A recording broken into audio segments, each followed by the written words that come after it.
Hey everybody, it is Dungeon Master Mark, and today we're doing the RPG A Day 2016 Day 21 Quivia Trivia question. I cannot talk today, so hopefully I make it through this damn video.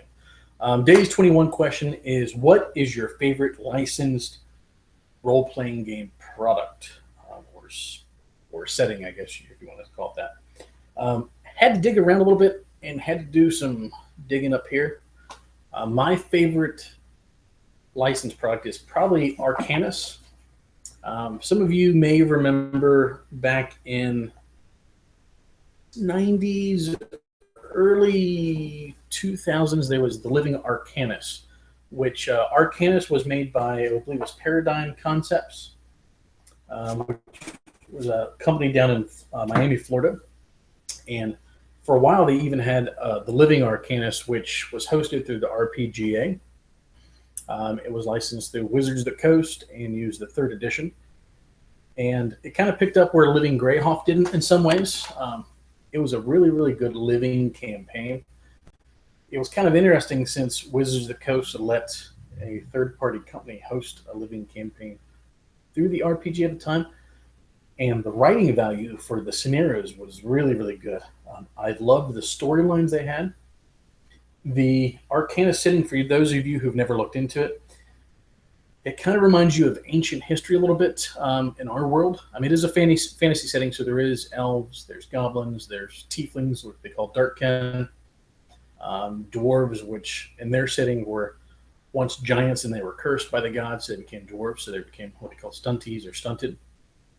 There's gnomes. I believe there's halflings.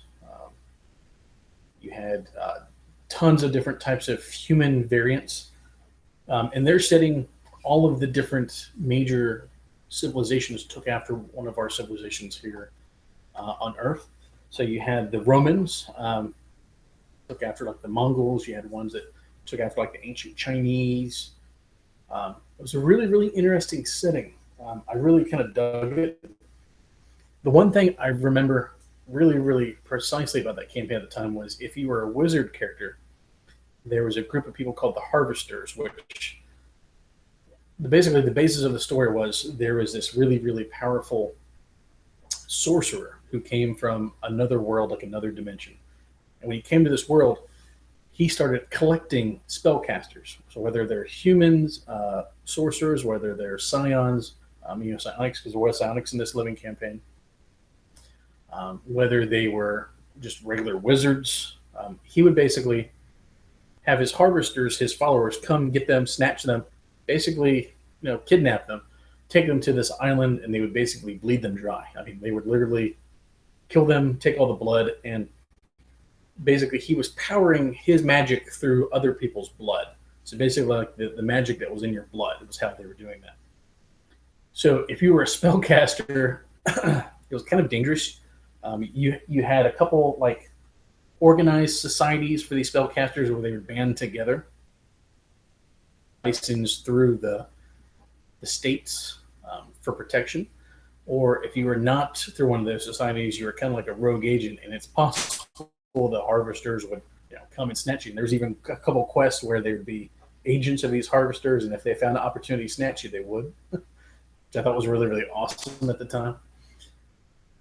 Like I said, the scenarios were really, really well written.